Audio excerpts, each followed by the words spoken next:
Bienvenue sur Vive Français. Devant moi, il y a l'écran de mon ordinateur. À l'image, il y a le brouillon d'un email. Le curseur de la souris clignote juste au-dessus du bouton Envoyer. Un seul clic et le cauchemar serait terminé. Un seul clic et mon rêve français serait mort. Ils avaient pris mon travail, ma réputation et presque toute ma fierté. Mais ils ne savaient pas une chose. Dans ce moment de défaite totale, au fond de cette humiliation, j'ai trouvé mon arme la plus puissante. Comment une accusation injuste et une trahison peuvent-elles devenir la chance de trouver sa vraie voie en France? C'est l'histoire d'une chute, mais surtout d'une reconstruction. Pour comprendre la profondeur de ma chute, il faut comprendre la hauteur de mes espoirs. Mon histoire à Paris n'était plus celle d'une étudiante perdue, c'était celle d'une jeune femme qui avait réussi. Après des années d'études et de sacrifices, j'avais décroché le Graal, un stage dans l'une des agences d'architecture les plus prestigieuses de Paris, Atelier Dubois et Associés. C'était plus qu'un travail, c'était la validation de tous mes efforts, la preuve que j'avais ma place ici. Mes journées étaient longues, intenses, mais exaltantes. L'agence était installée dans un magnifique hôtel particulier, avec des hauts plafonds et des parquets qui craquaient. L'air vibrait de créativité et de stress. Mon objectif n'était pas seulement de survivre à ce stage, c'était de briller. Je voulais qu'ils voient ma passion, ma vision. Je voulais qu'à la fin de ces 6 mois, ils me proposent un contrat. Un vrai contrat qui ferait de mon rêve français une réalité permanente. Pour y arriver, je savais que je devais me battre 2 fois plus que les autres. J'étais la seule étrangère de l'équipe. Je devais prouver que ma maîtrise du français était parfaite, que ma compréhension de la culture était profonde et que mes idées étaient meilleures. C'était un défi constant, mais un défi que j'aimais. Heureusement, je n'étais pas seule. J'avais une alliée, une amie, Sophie. C'était une autre jeune architecte de l'équipe. C'est elle qui m'avait accueillie le premier jour. Elle était pétillante, chaleureuse, typiquement parisienne. Elle m'a tout appris, comment survivre aux réunions interminables, où trouver le meilleur café, comment déchiffrer les humeurs de notre patron, le redoutable Monsieur Dubois. Il était le dieu de l'agence, un architecte de génie, mais un homme froid, exigeant, qui ne tolérait pas la médiocrité. Sa reconnaissance était la seule chose qui comptait. Avec Sophie, nous formions une équipe. Nous déjeunions ensemble, nous restions tard le soir pour travailler sur les projets. Elle était ma confidente. Je lui parlais de ma famille, de mes peurs. Elle m'encourageait. « Ne t'inquiète pas, Anne, disait-elle, tu es la plus talentueuse de tous les stagiaires. Dubois le verra, c'est certain. » Grâce à elle, je me sentais moins seule, je me sentais plus forte, je croyais en moi, je croyais en nous. Cette amitié était la dernière pièce de mon puzzle parisien. Un travail de rêve, un appartement charmant, une meilleure amie. J'avais tout. Mon rêve était à portée de main. Je n'imaginais pas une seule seconde que la main qui m'aidait à monter était aussi celle qui préparait ma chute. Le projet est tombé comme un défi divin, un concours prestigieux pour la conception d'un nouveau musée d'art contemporain. Pour l'agence, c'était une question de prestige. Pour moi, c'était l'opportunité de ma vie. Monsieur Dubois a mis toute l'équipe en compétition. La meilleure idée gagnera, avait-il déclaré. C'était le début de 3 semaines de folie, de nuits blanches, de dizaines de cafés, de centaines d'esquisses. Pendant ces 3 semaines, Sophie et moi étions inséparables. Nous avons transformé un coin de l'agence en notre quartier général. On s'encourageait, on critiquait nos idées respectives. C'était une compétition, mais une compétition saine. C'est ce que je croyais. Une nuit, très tard, alors que nous étions les dernières au bureau, j'ai eu une illumination, une idée. Pas seulement une idée de design, mais un concept entier. Une façon de connecter le musée à la ville, d'utiliser la lumière naturelle d'une manière totalement nouvelle. C'était audacieux, peut-être trop, mais c'était moi. C'était ma vision. J'ai commencé à dessiner, frénétiquement. J'ai montré mes premières esquisses à Sophie. Elle est restée silencieuse un long moment, en regardant mes dessins. J'ai eu peur qu'elle trouve ça ridicule. Et puis, elle a levé les yeux vers moi. Ils brillaient. « Ah !» a-t-elle murmuré. « C'est génial. C'est du génie. Tu as gagné. C'est toi qui vas gagner. » Ces mots ont été une validation, la validation dont j'avais besoin. Encouragée, j'ai passé le reste de la nuit à développer le projet, à construire la maquette. Sophie est restée avec moi, me soutenant, m'apportant du café. Elle était mon plus grand supporteur. Le jour de la présentation est arrivé. La grande salle de réunion était intimidante. Monsieur Dubois était assis au bout de la table, son visage impénétrable. Tout le management était là. J'étais la dernière à présenter. Mon cœur battait fort, mais c'était un bon stress. J'étais fière de mon travail. J'étais prête. J'ai regardé Sophie assise dans la salle. Elle m'a fait un petit sourire et a levé le pouce discrètement. J'ai commencé ma présentation. J'ai parlé avec passion, avec confiance. J'ai expliqué le concept, la philosophie derrière mon projet. J'ai dévoilé mes plans, mes dessins. Je sentais que je captais leur attention. J'ai même vu une lueur d'intérêt dans les yeux de Monsieur Dubois. J'arrivais à la fin, au point culminant de ma présentation. C'est là que la hache est tombée. « Excusez-moi, mademoiselle », a dit Dubois, sa voix froide coupant la mienne. Un silence glacial est tombé sur la salle. Il s'est levé, il a pris un de mes plans, il l'a regardé, puis il a regardé Sophie.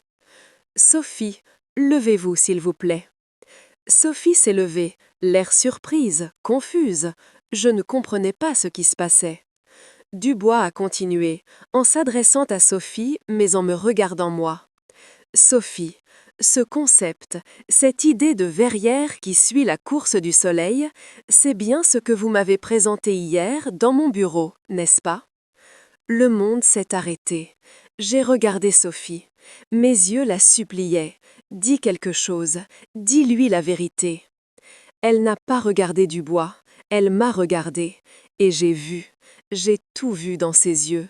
Ce n'était pas de la surprise, c'était de la pitié, une pitié froide et calculée. Elle a baissé la tête, elle a regardé le sol, et, d'une toute petite voix, elle a murmuré « Oui, monsieur Dubois. » C'était tout, un mot, oui, et ma vie professionnelle à Paris était terminée. La suite a été un cauchemar. Monsieur Dubois s'est tourné vers moi. Sa voix n'était plus froide. Elle était pleine d'un mépris glacial. Il n'a pas crié, c'était pire. Il a parlé calmement. « Mademoiselle, dans mon agence, je tolère beaucoup de choses. L'erreur, l'échec. Mais il y a une chose que je ne tolère pas. C'est le vol. Vous avez volé le concept de votre collègue, de votre ami, et vous avez essayé de me le vendre comme étant le vôtre. » Chaque mot était un coup de poignard. J'ai essayé de me défendre. « Non, c'est faux, c'est mon idée. Sophie, dis-leur !» Mais Sophie ne me regardait plus. Elle pleurait, des larmes silencieuses, parfaites, les larmes d'une victime. Dubois a continué. Je ne sais pas comment on fait les choses dans votre pays, mais ici, en France, on a une chose qui s'appelle l'éthique, l'intégrité, des mots que vous ne semblez pas connaître. Il a jeté mon plan sur la table. Votre stage est terminé.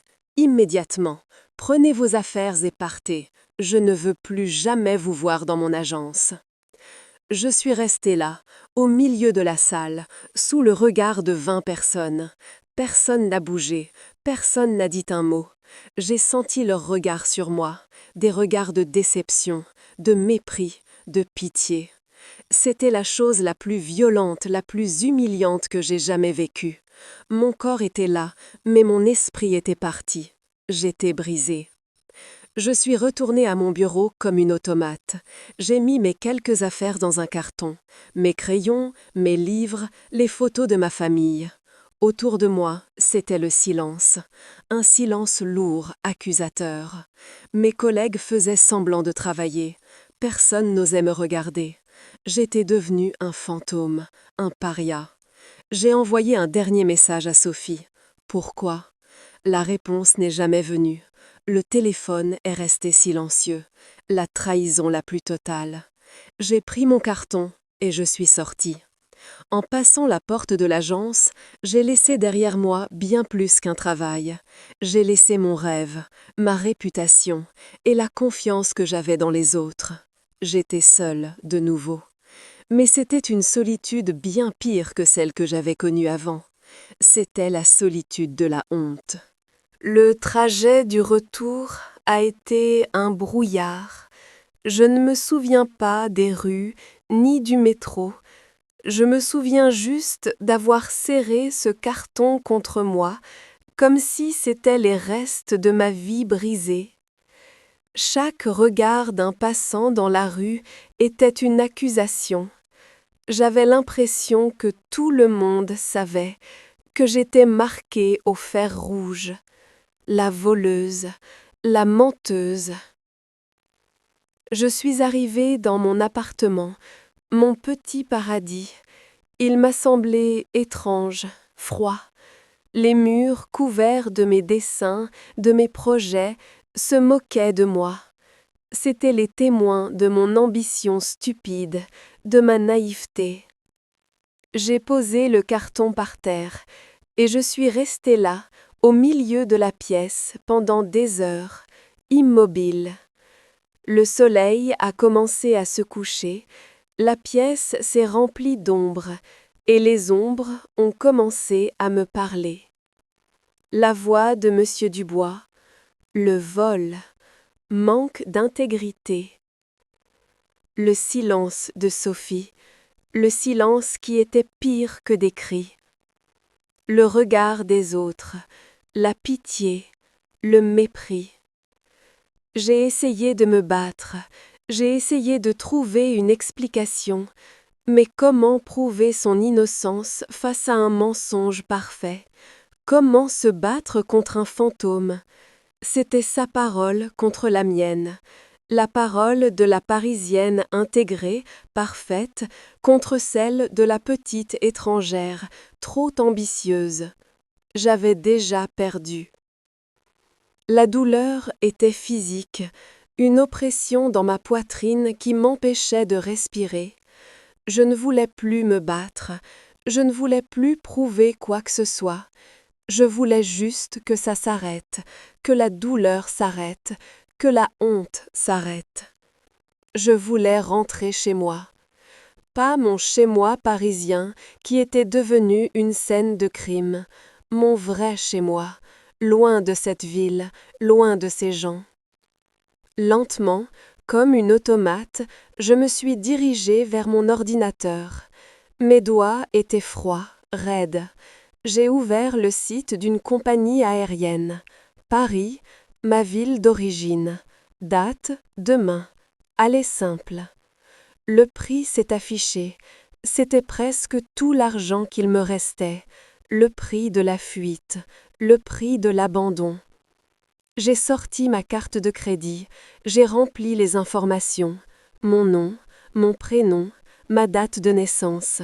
C'était comme signer un certificat de décès, le certificat de décès de mon rêve français. Le curseur de la souris clignotait sur le bouton « Confirmer le paiement ». Un seul clic, et tout serait fini. Mon doigt s'est avancé. J'allais cliquer. J'allais abandonner. Langa a touché la souris. J'ai fermé les yeux. J'allais cliquer. Un dernier souffle, et puis le vide. Bing! Le son.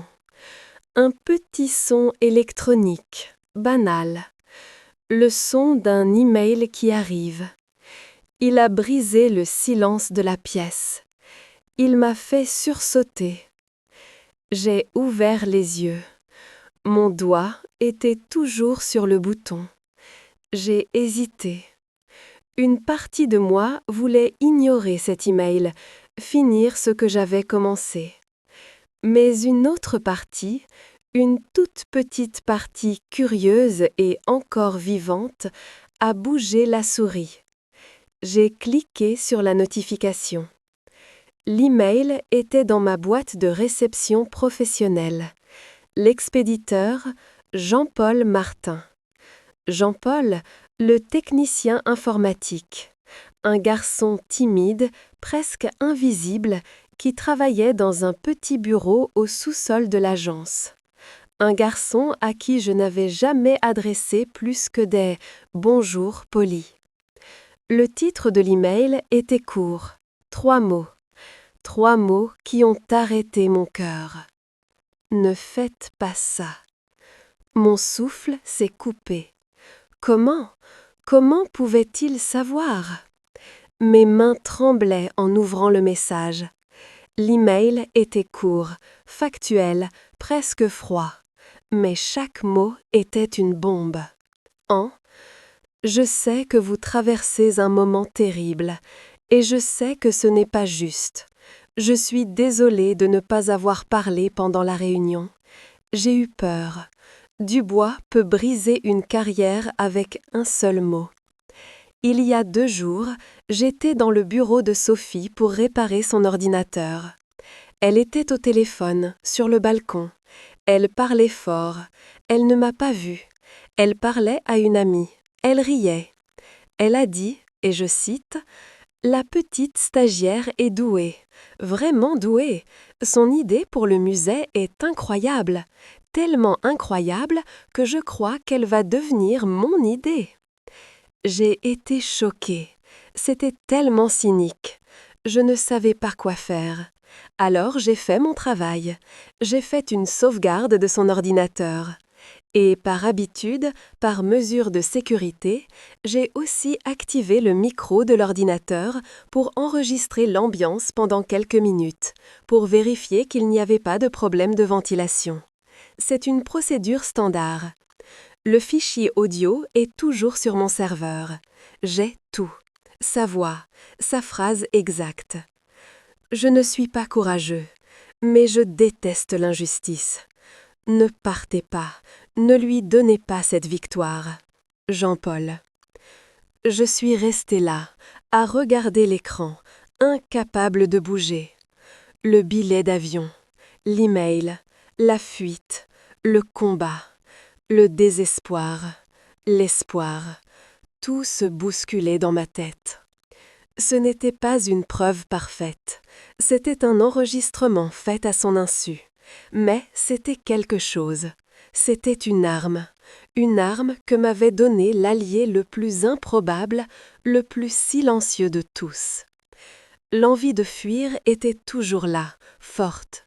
C'était la solution la plus simple, partir, oublier. Mais l'image du visage triomphant de Sophie est apparue dans mon esprit. La rage, une rage froide et pure, a commencé à remplacer le désespoir. Elle ne gagnerait pas comme ça. J'ai fermé la page de la compagnie aérienne. J'ai ouvert une nouvelle page d'email. Destinataire, Monsieur Dubois. Copie, Jean-Paul Martin. Objet, Demande de rendez-vous, projet du musée. Mon combat n'était pas terminé. Il ne faisait que commencer. La réunion a eu lieu le lendemain matin, dans le bureau de Monsieur Dubois. Juste nous trois, lui, Jean-Paul et moi. L'atmosphère était électrique. Jean-Paul était terrifié, mais il était là. C'était l'acte le plus courageux que j'ai jamais vu. Dubois était froid, impatient. « J'espère que vous avez une excellente raison de me faire perdre mon temps, » a-t-il dit en me regardant. Je n'ai pas répondu tout de suite. J'ai pris mon temps. J'ai appris que le silence, parfois, est une arme. « Monsieur Dubois, ai-je commencé, ma voix stable, calme. Hier, vous m'avez parlé d'éthique et d'intégrité. Vous aviez raison. Ce sont des valeurs très importantes. C'est pour ça que je suis là. Non pas pour récupérer mon travail, mais pour rétablir la vérité. Je n'ai pas accusé Sophie. Je n'ai pas mentionné le mensonge ou la trahison. J'ai simplement posé une petite clé USB sur son bureau. Ceci est un fichier audio. La conversation dure moins d'1 minute. Je pense que vous devriez l'écouter. C'est une question d'intégrité. Jean-Paul a branché la clé USB. Il a cliqué sur le fichier. Et la voix de Sophie a rempli le silence du bureau. Claire, joyeuse, cynique. Son idée pour le musée est incroyable, tellement incroyable que je crois qu'elle va devenir mon idée. Le silence qui a suivi était assourdissant. Dubois est resté immobile, le visage de marbre. Il n'a pas regardé Jean-Paul. Il m'a regardé, longuement. Dans ses yeux, je n'ai pas vu d'excuses, je n'ai pas vu de regret. Mais j'ai vu quelque chose, du respect. Il a éteint le son. « Merci Jean-Paul, vous pouvez nous laisser. » Jean-Paul est sorti, soulagé. Dubois et moi, nous nous sommes regardés. « Que voulez-vous » a-t-il demandé. C'était le moment de mon choix. J'aurais pu demander la tête de Sophie, j'aurais pu demander des dédommagements, mais la vengeance n'était plus mon moteur. C'était la justice, ma propre justice. « Je veux 2 choses, ai-je répondu. Premièrement, je veux que vous sachiez la vérité. C'est fait. Deuxièmement, je veux ma lettre de recommandation. Une vraie, basée sur les 3 mois de travail acharné que j'ai fournis avant ça. J'ai appris que la plus grande victoire n'est pas de détruire son ennemi, mais de lui prendre ce dont on a besoin et de continuer sa route. Cette expérience m'a enseigné que l'amitié, amis, et la confiance sont des choses fragiles, que le danger peut venir de là où on l'attend le moins. Mais elle m'a surtout appris que même dans la pire situation, on a toujours un choix. On peut choisir d'être une victime ou on peut choisir de se battre, non pas avec des cris, mais avec l'intelligence et la vérité. Dubois a hoché la tête. Elle sera sur votre bureau. L'ancien. Avant la fin de la journée. En sortant de son bureau, je n'ai pas ressenti de joie triomphante, juste une paix profonde. J'avais affronté mon dragon et j'avais gagné. Non pas un travail, mais ma propre estime. Et c'était la seule chose qui comptait. Et vous, avez-vous déjà été trahi par quelqu'un en qui vous aviez confiance? Ou au contraire, avez-vous déjà été cet allié inattendu, ce Jean-Paul, qui a choisi de faire ce qui est juste? Racontez-moi dans les commentaires cette expérience qui vous a appris une grande leçon sur le courage et la vérité au travail. Chaque histoire est une source de force et j'ai hâte de lire les vôtres. Si ce combat pour la dignité et l'intégrité vous a inspiré, n'oubliez pas de laisser un j'aime pour montrer votre soutien. C'est un petit geste qui prouve que nous choisissons la vérité. Et bien sûr, abonnez-vous à Vive Français et activez la cloche, car mon histoire à Paris est loin d'être terminée. Car cette lettre de recommandation n'était pas une fin, mais une nouvelle porte qui s'ouvrait. Une porte qui m'a conduite vers une petite librairie café du Marais, un lieu magique où j'allais rencontrer un patron excentrique, une communauté d'artistes et peut-être une amitié sincère cette fois-ci. Merci de m'avoir écouté, prenez soin de vous, défendez votre vérité et n'oubliez jamais la valeur de votre travail. À très bientôt.